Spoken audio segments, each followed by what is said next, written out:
Hi there guys, and welcome to another Train Sim 2017 video. Today we're back on my home turf of the East Coast Mainline South, and we're in something a little bit different though. Good evening driver, would you depart at 2030? Please set up your cab, ready for departure and wait for the right of way. Let's open up the doors then. So you already know we're in the 220, the 222. Or the 222.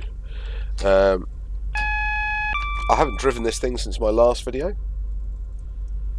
This is a Just Trains default scenario that comes with it. So it's drive 1 Hotel 07, the 2030 London King's Cross to Hull, from London to Peterborough on a wonderful June evening of 2007. So, I think that's my doors closing. I need lights on.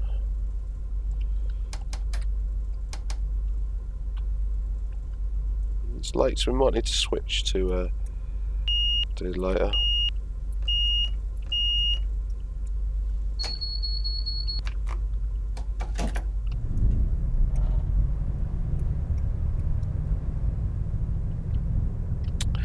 As this is a default Just Train scenario, I have no idea. Well, I've got the AP sound pack on. I have no idea what sort of stock we're going to get. So I'll make that disclaimer now. Jesus, 20 odd frames per second at King's Cross. Not very much then, I'm guessing.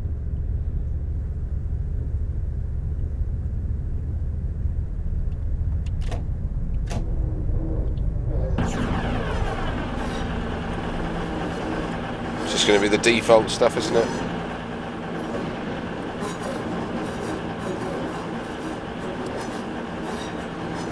Can't say I really like this livery. It definitely was sort of a child of its time.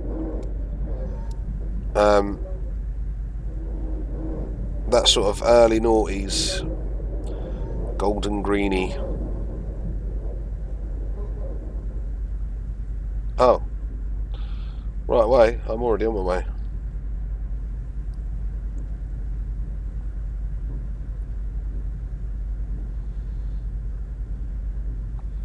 That gives us a little bit of time if anything goes wrong, which is inevitable with my videos.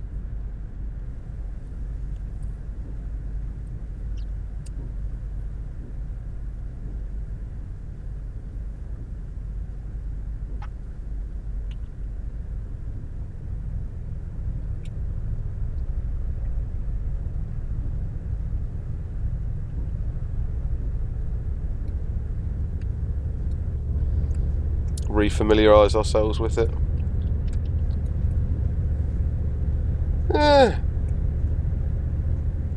It's alright. It's alright. Still wish that worked.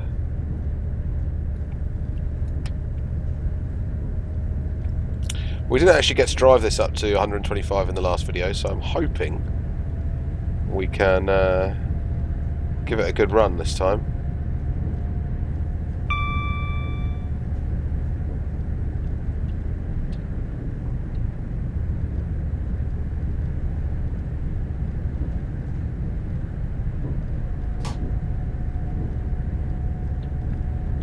So, Hull Trains are an open access operator, and they do services between Hull and King's Cross, funnily enough, with a track access agreement till 2029. And I think they started September. Press, we're come to an emergency stop now. Please wait a moment for further instructions.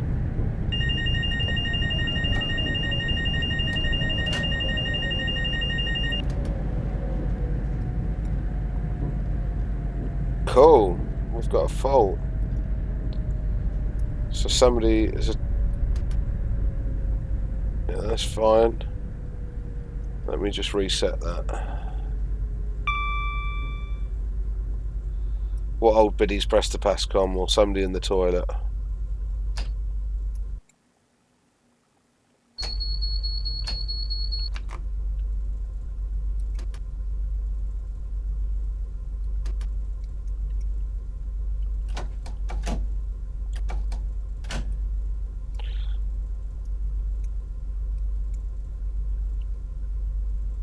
Pascom is activated. Yeah. Let's reset it. This is where I really should have had the manual up, isn't it? Do I just have to sit it? Instead of wait. There we go. Cool. Okay.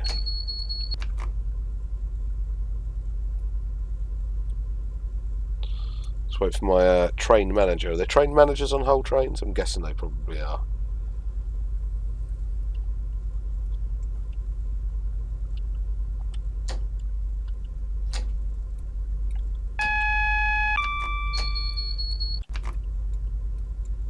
I'm just going to get going, mate. You're keeping me waiting here.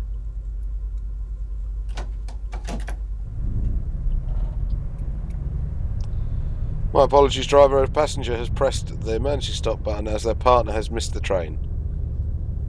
Yep. Cool. Please continue as normal. I like that.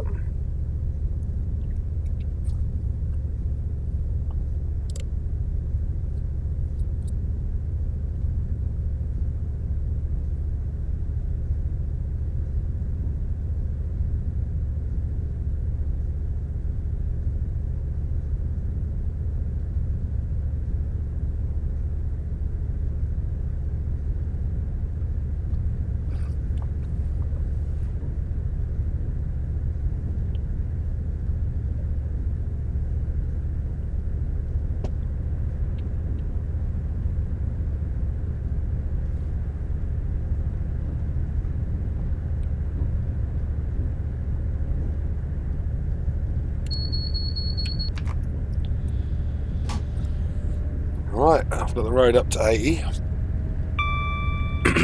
This thing's got pretty good acceleration, so we should get there quite quickly.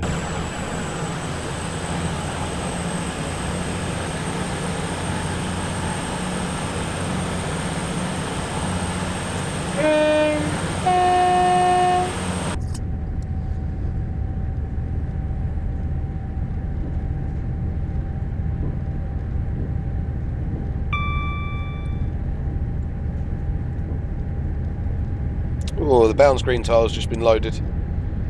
So Hull trains, their history in a nutshell. 1999 there was only one through train per day each way between Hull and London King's Cross. That was operated by GNER and it was called the Hull Executive. In May 1999, former British Rail manager Mike Jones and John Nelson, through their own version, so their own company really, which was Renaissance Trains, put in an application to become an open access operator. So in theory it was a joint venture between Renaissance Trains and GB Railways, they took about 80% shareholding and John Nielsen had a 10% holding each.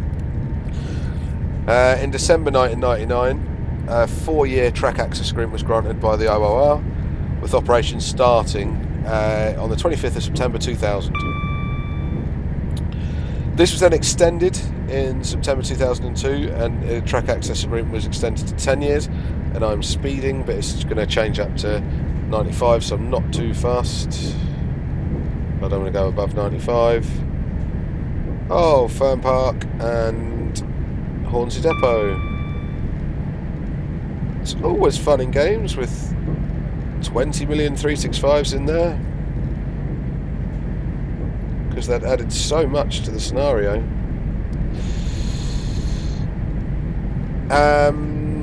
So yeah, they got the agreement for 10 years, so that basically meant they could start investing in a bit of stock and stuff, didn't it? So in August 2003, GB Railways shareholding was included in the sale of the business, and this was then bought out by First Group. This is the important bit. So GB Railways Renaissance before, there was an 80-20 split between Renaissance and GB Rail Freight, then it went over to First Group. In June 2008, Hull Trains was rebranded as First Hull Trains. So considering they're an open access operator, First already, jeez, come on, through alley pally, past bound screen. First already had First Great Western. They would have had a few others as well at that point. So they're already quite a well-known brand in the railway terms, whereas Hull Trains were sort of unknown. So they decided to rebrand as First Hull Trains, and then it took on the blue and pink. In 2009, the access rights were extended again until December 2014, and in February 2010 they were then extended more, and that's when they got to 2020. Yeah. In August 2014, First Group purchased the last 20% offer for Nations trains and resumed trading as Hull Trains in March 2016. So they then got their 10-year access grant again to 2029. Allowing them to proceed with ordering 5 Class 802s, which are the bi-mode versions of the 801s that will be on this route very soon, the Azumas. I did make a mistake in my video before. I couldn't remember if it was an 801 or an 802 or an 800. It was an 801. So Hull Trains nowadays operate 6 daily return service between Hull and King's Cross on weekdays, and a daily service between Beverley and King's Cross. On weekends, there are, just due to planning paths, there are only 5 services between Hull and King's Cross.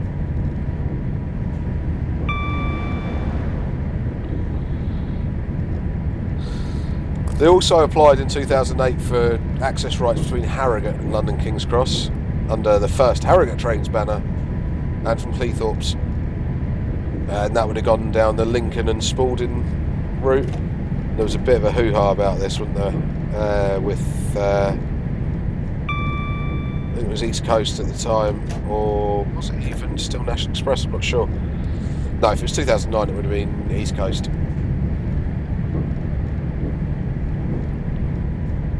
They got rejected anyway.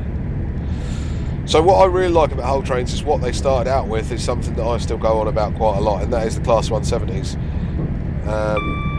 Because GB Railways at the time also owned Anglian Railways, they ordered them at the same time. There was even one occasion where a Class 86 and a Mark II set was operating up and down as far as Doncaster.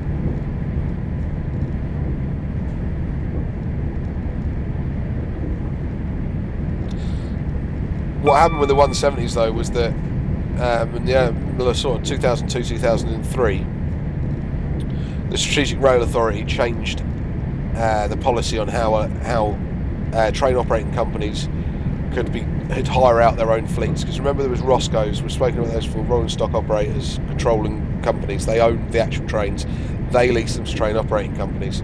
What was happening back then was you had train operating companies leasing trains off Roscoe's, who were then leasing them out to other train operating companies. So it was subleasing basically. When they did that, basically they had to acquire their own fleet, because the 3-car 170s, the 170s were hired from Anglia, so they got 3-car 170s in 2004. But they were only an interim solution because these were coming, and these weren't Meridians. The Class 222 for Hull Trains were known as Pioneers. The Meridians were strictly for the Midland Main Line.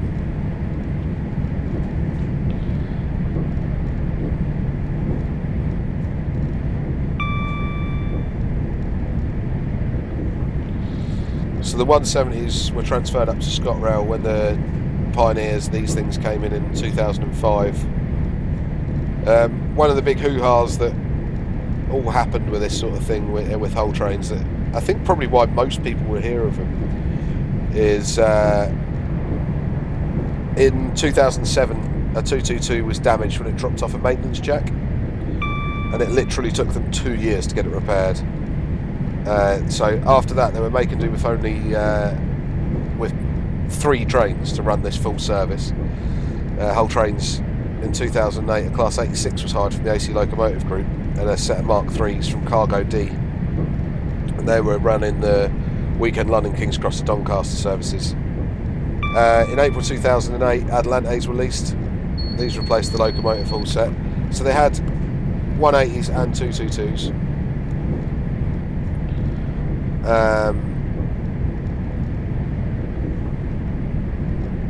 It stopped the maintenance backlog basically, and then later on in 2008 another 2 were leased of 180s, so they could release the 222s to transfer them over to East Midlands trains. So it's a relatively complex setup with Hull Trains.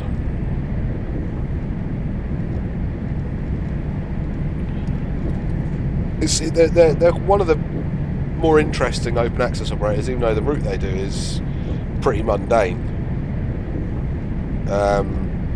The fact that they now have the 180s and have done very well with them. And I think they might be getting more of them. I think they, when they transfer their 180s, they're going to Grand Central when they get their 802s. That's what I think is happening anyway. Don't quote me on that as such. It's one of the things in railway, having an interest in railways and trying to work out what's going on with companies. You get wibble, and I like the word wibble. It's a Blackadder thing, but it does describe kind of what it is. It's people just saying things they've sort of heard, and a lot of you will have seen the meme with platform end. My friend says on the taking the mick out the train spotting series that the BBC did, and it is a bit like that. I could go and find on the internet something that says that the Class 91s are being transferred to the West Island line, they're being electrified. So where you get your information from for railway stuff is quite a... There's quite a skill to sort of work it out. These days people are very aware of things like the anti-media, and like you can go on some of these sites that will tell you absolute rubbish. Disclose.tv, a few other ones along those lines, creativeevolution.com. They were palming off an old story about a ship, the Carpaxia, I think it was, that was sunk in the Bermuda Triangle in the 20s, and says today the Cuban government have found the Carpaxia sailing into Cuban waters with no crew on board, but everything's still the same. And it's one of those internet myths that's been going around for about 15 years. But no, these websites publish it like it's news. And that's a bit like railway sites. People like the sound of their own voice when it comes to trains. He says, making YouTube videos for people to watch and give them information that sometimes isn't completely correct.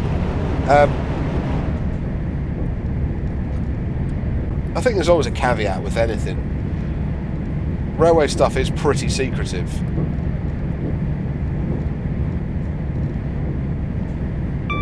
Train operating companies don't tend to spill the beans on stuff until they really know. Even when orders are placed for trains, it can sometimes... the work can have been going on behind the scenes for months, sometimes years, before it's actually announced what's being ordered. Get some real big lag spikes. It's not actually knocking the frame rate too much, but it's just tile loading.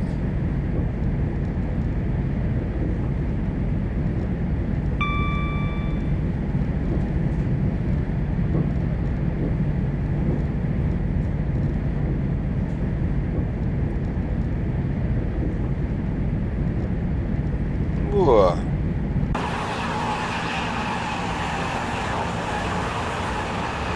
There we go, seems a bit better now.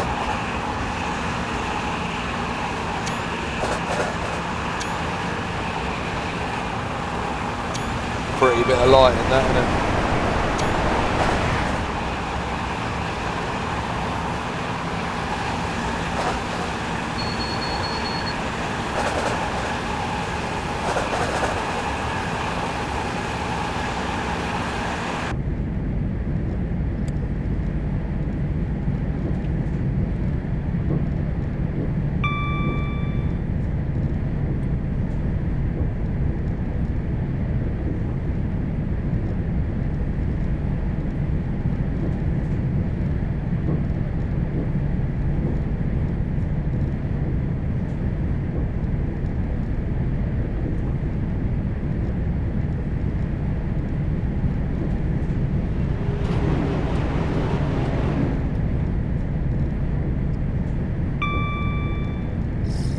This vegetation and track upgrade hasn't really done my East Coast Main Line South any favours.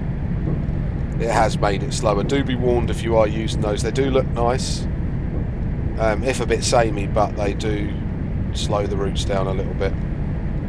I know Chris has actually had some improvement with certain ones, I think, but other ones this one I've definitely noticed a slower frame rate with it. Not necessarily frame rate, but tile loading seems to take longer.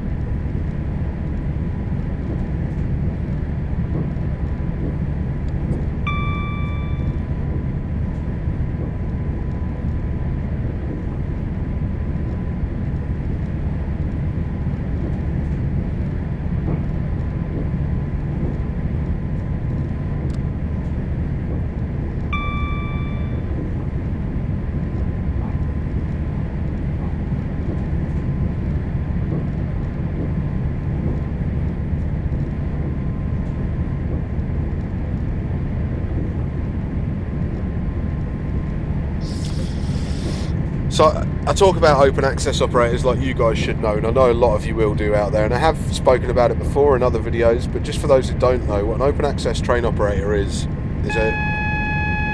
Oh, it's timing. Oh, it's gone green now. It's a train operating company that is not subjected to franchising. Instead what it does is purchase individual slots on the main line. So say it was East Coast Main Line, they will just purchase a path from, like these guys, Hull to King's Cross, and they'll purchase that from Network Rail. Oh no, we are actually catching up with something now.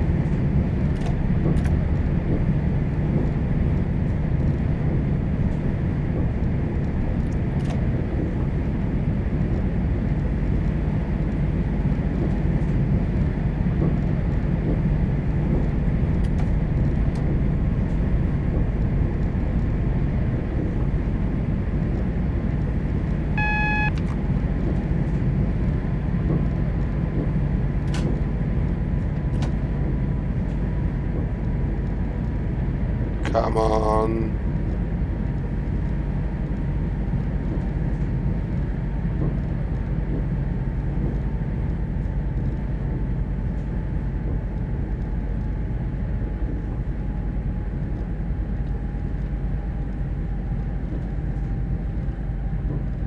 That's going to be red still.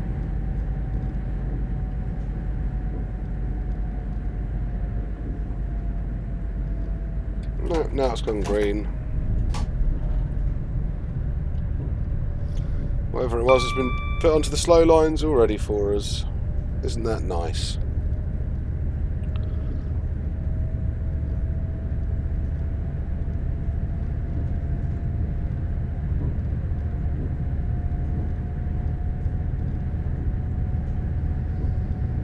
So again, I've gone through this list before, but the list of open access operators in this country are Eurostar, Grand Central, Heathrow Connect, Heathrow Express, Hull Trains, Nexus and pre-metro operations.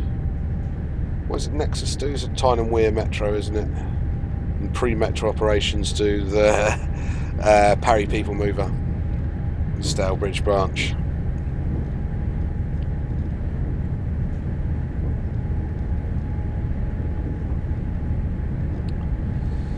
So there's a few that are in development, and some of these have been for a while. Alliance Rail have been going for a long, long time. They've been trying to get paths for years and years and years. This the guy that started Grand Central, actually, I think he does this. And their current proposals are a GNWR. It's a Great North Western Railway. That wants to do London Euston to Bradford interchange. And then these guys also want to do a Blackpool to Euston. And I think these are the guys that are saying they want to use the 91 and Mark IV fleets.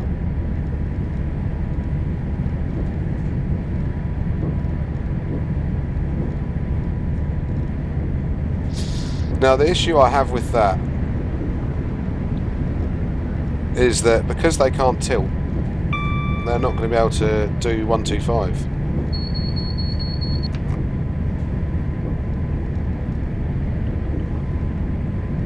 So this one I haven't heard of. Go Op Trains.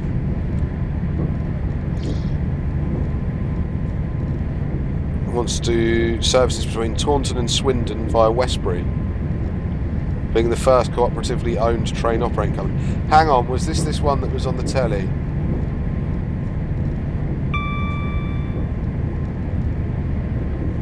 I'm not sure. And then Glasgow trains. I like the sound of them. I wonder why. Oh, it's Renaissance trains. A direct service from Glasgow to Liverpool and Nottingham, with intermediate stops at Carlisle and Preston. I've heard of this before. I think they've got a problem with stock, haven't they? They can't. Who else have we got? Europort. Yeah. Well, they are operating. What, are they saying they want to do something else?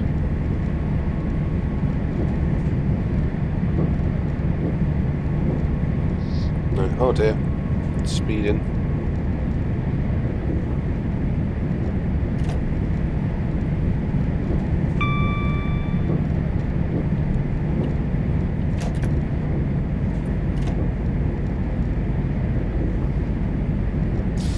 Right, hopefully from now on we shouldn't get too many tile spikes.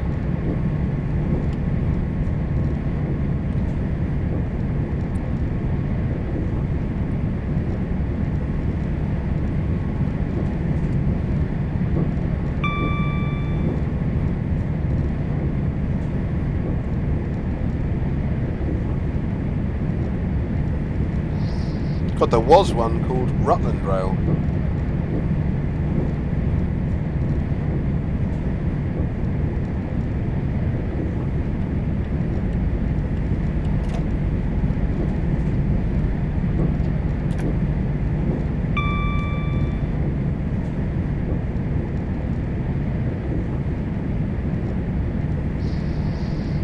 Ah, it's nice to be back on the East Coast Main Line.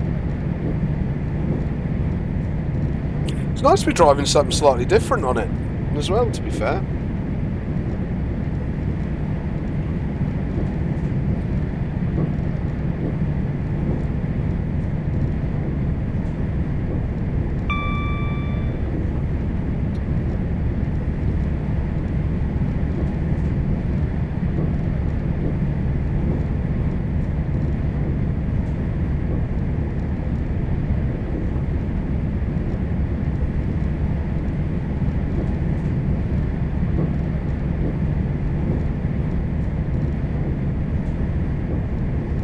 Get myself mesmerised by the zigzag and the overhead line again. Glad I'm not a real train driver, because I think that would genuinely happen to me.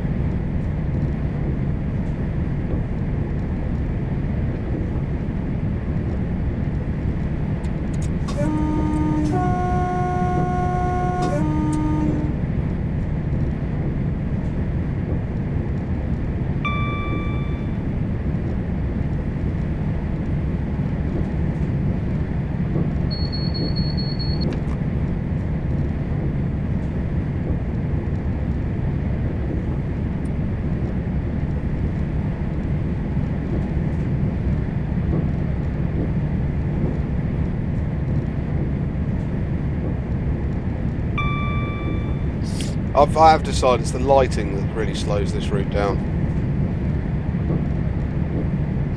And if you look in Hornsey and Bounds Green Depot, there are like a million lights that are on all the time. So you get all of those lights and then stick in a load of stock. No wonder the game struggles to keep up.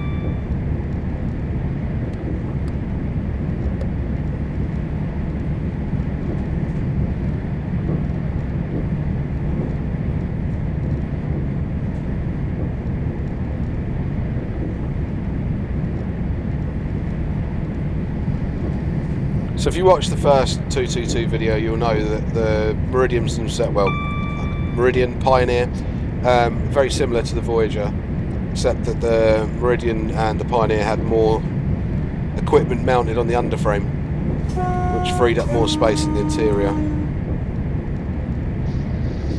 Since 2009, the only people operating Meridians has been East Midlands trains.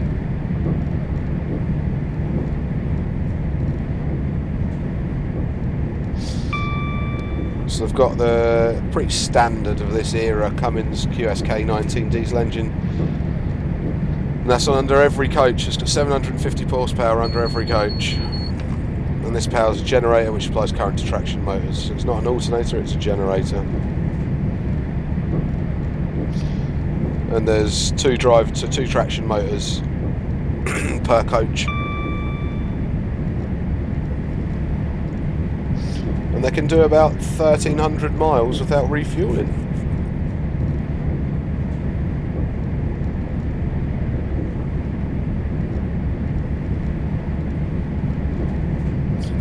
And like you saw a minute ago when I was outside the train, they've got the B5000 bogies. I'm not sure who actually makes them, you know.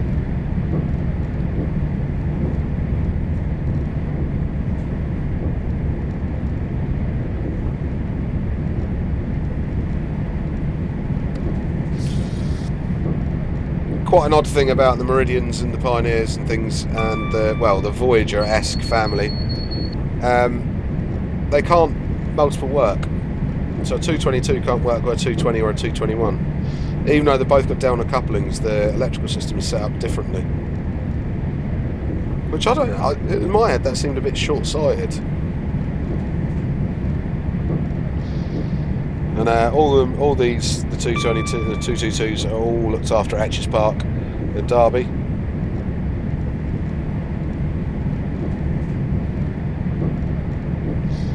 How many of them actually is there? I'll have to read and find out. Hang on.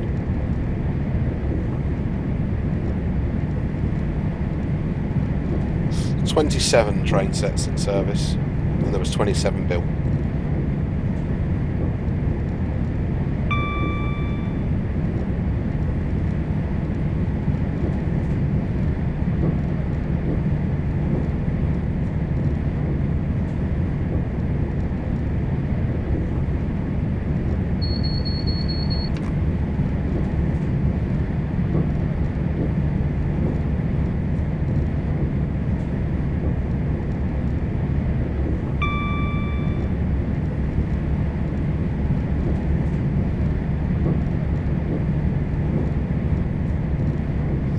Cabs are alright on them. Not my favourite, really.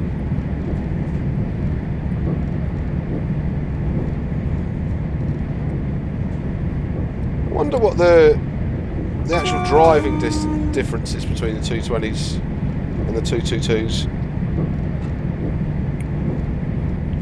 And obviously with the 221s you've got tilt to think about and everything, and a whole new system's going to learn, but from a 220 to a 222, that can't be a drastic move, can it? I mean, what's different? SDO?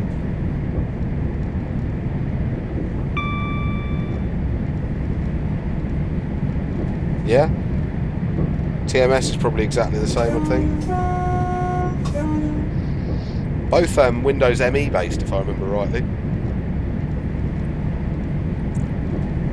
A very similar version to that was in the Sega Dreamcast. With Bombardier's proprietary UI over the top of it.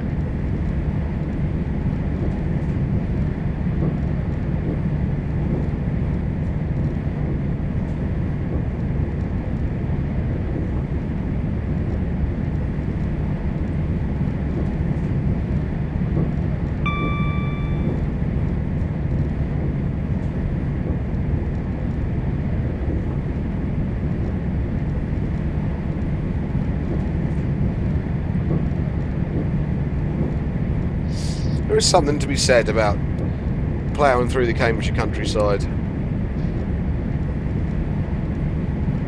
at 125 mile an hour. Something quite comforting about it.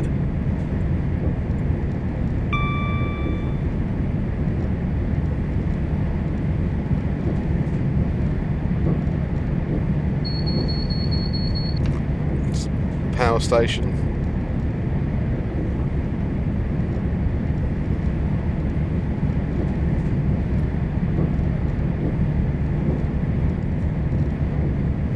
And that'll be the A428.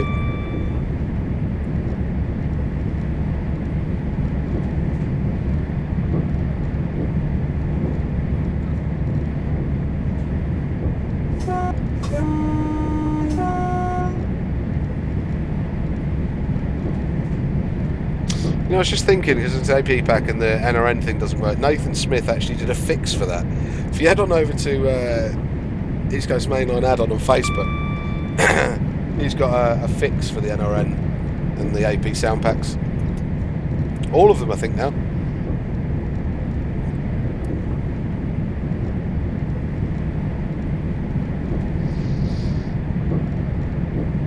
St Neots.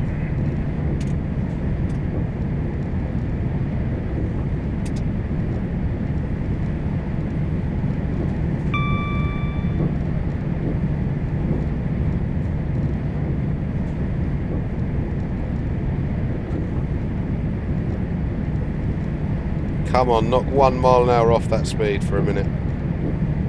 It's not for long. That's it.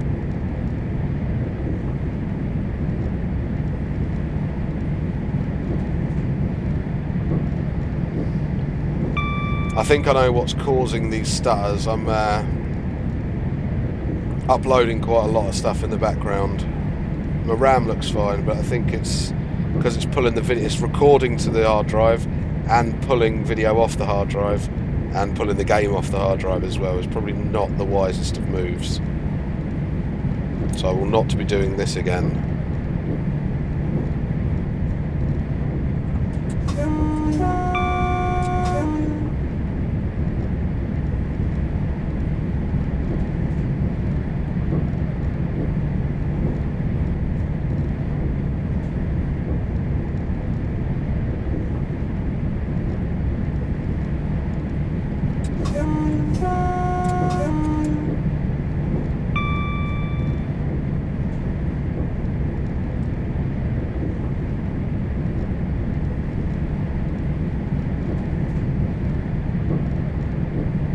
It's a nice little slalom-y bit here.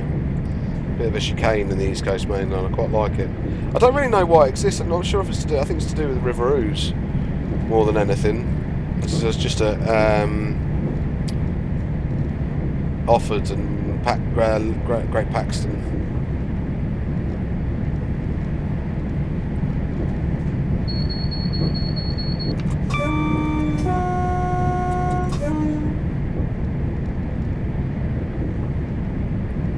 It's the Paxton level crossing. Buckton over there.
Just hear those engines spooling up, it's quite nice. It's just loading Huntingdon station now, so it'll be a bit laggy for a second.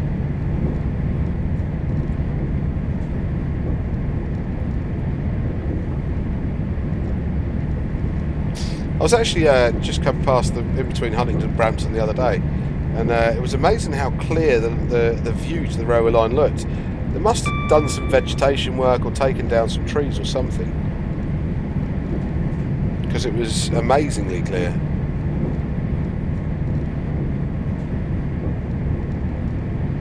It's a funny place to stop that, mate. I've also noticed none of the AI have lights on.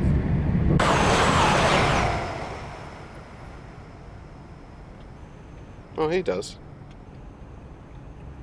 Tail lights. No headlights. And no driver. Who's at this end?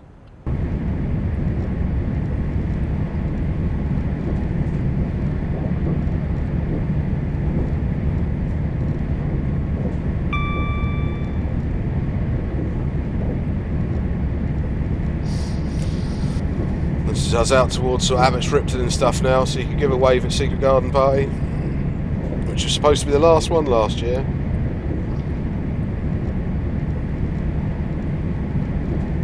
I went to, I think, the second or third, and I went for a good 5-6 years, and then it just got like a fashion show, so I gave up going. So as much as I'm sad to see that that was supposed to be the last one, I doubt it will be.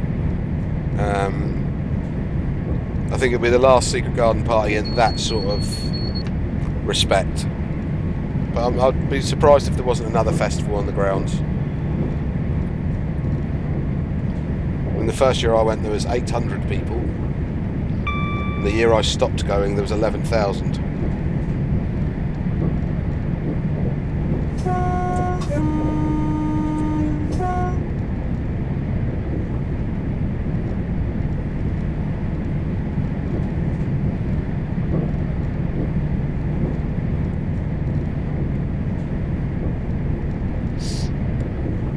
It was a very good festival for its time.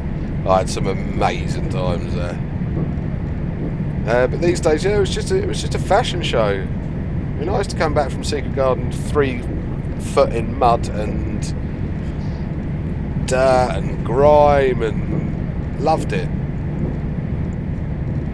You could walk in with as much booze as you could carry. There was none of this police, and everybody looked after themselves. It was good. And you could park tents up around camper vans, so we had like nice little villages basically with all our mates and stuff. And then it just ended up really overly policed. One year there was really heavy-handed security guards. It was quite horrible, really. And I think after that I gave it a break for a couple of years, and then I went back. 2011 was my last time there.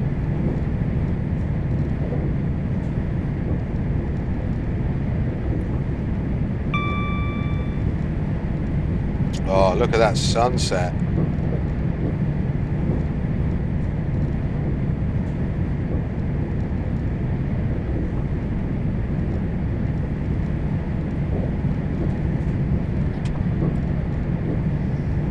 Sometimes this game still surprises me.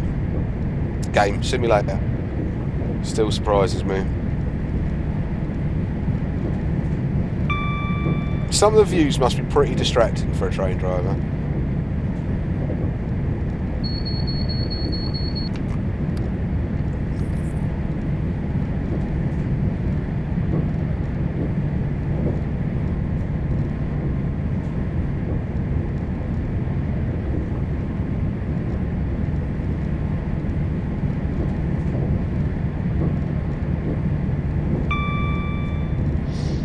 Huntingdon sidings.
It's amazing how fast this route actually goes.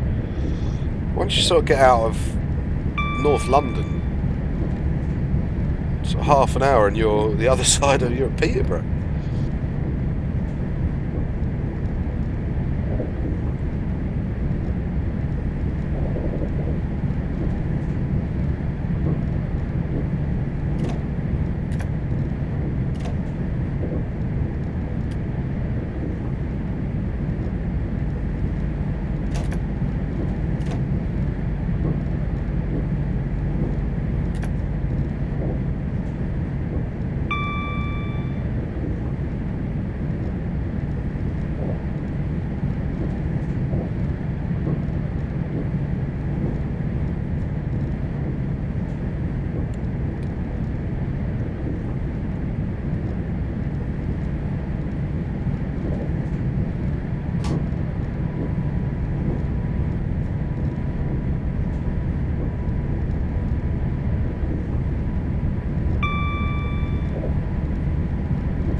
I'm really hoping after Great Western Express the next bit of British content to come might be something East Coast style.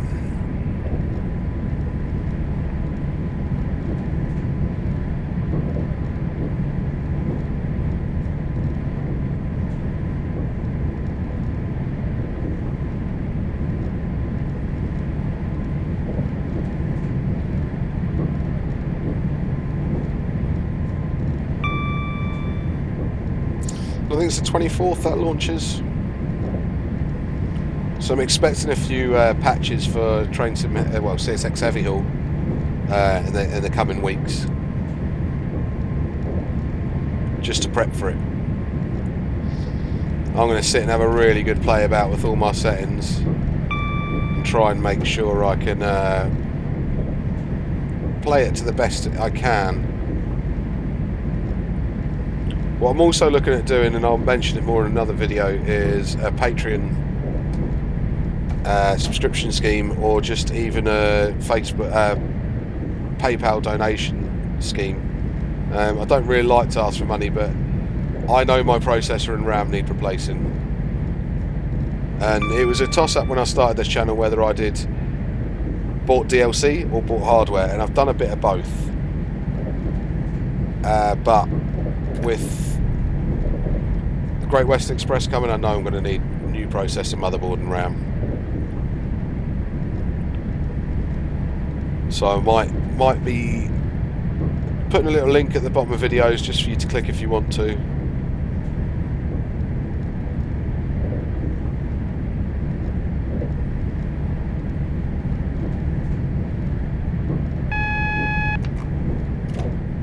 How did I guess you were going to slow us down?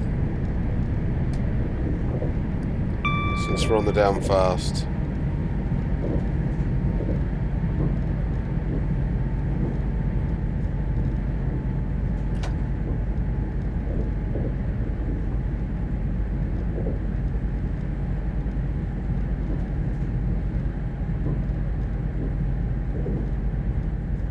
It was nice the other day actually watching trains come through. Well done, driver, you have done a good job. Please continue to New England Junction. The scenario will end there. Make sure you stop in the stop marker.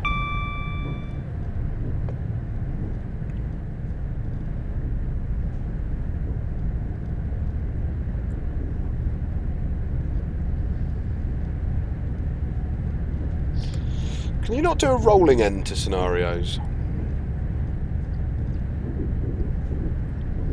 I must ask Chris that, really.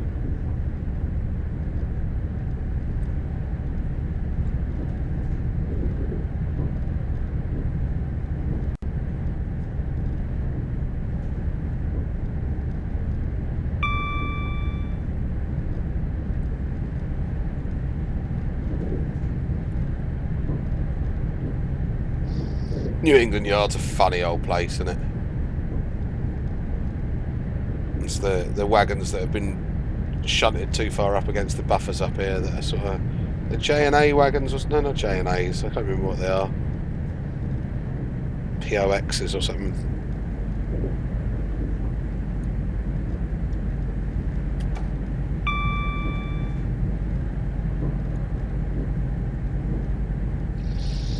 It's weird because this bit above, like just north of Peterborough, at Holme and all that, is probably one of the, well, for me that I see, one of the most videoed and photographed bits of the railway network. And it's probably the least used because of the Creative Rail Peterborough to York route. Is really hard to write scenarios for because the signal's so bonky. But like, it's really good seeing 91s and HSTs flying up the East Coast Main Line, like a freight liner coming on the up line, up slow, and then you've got a 170 cross country going off towards Melton Mowbray, and then maybe some aggregate train heading up to Mount Sorrel up there as well. It's a really cool bit of track. The odd 153 heading to Lincoln. It's a right mix.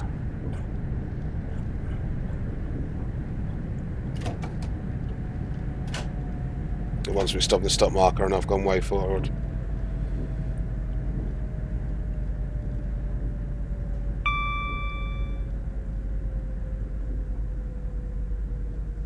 It was quite specific. I stopped in the stop marker as well. I was too busy yakking. Alright, and guys, once again, thanks ever so much for watching. Please feel free to like, share and subscribe to this video. And don't forget the Facebook group. It's a good laugh over there at the minute. I've got quite a lot of, about 500 odd people. It's going really well. It's nice to see real railway stuff, even some model stuff, mostly train sim related. So see us there. Thanks ever so much, guys. Catch you soon.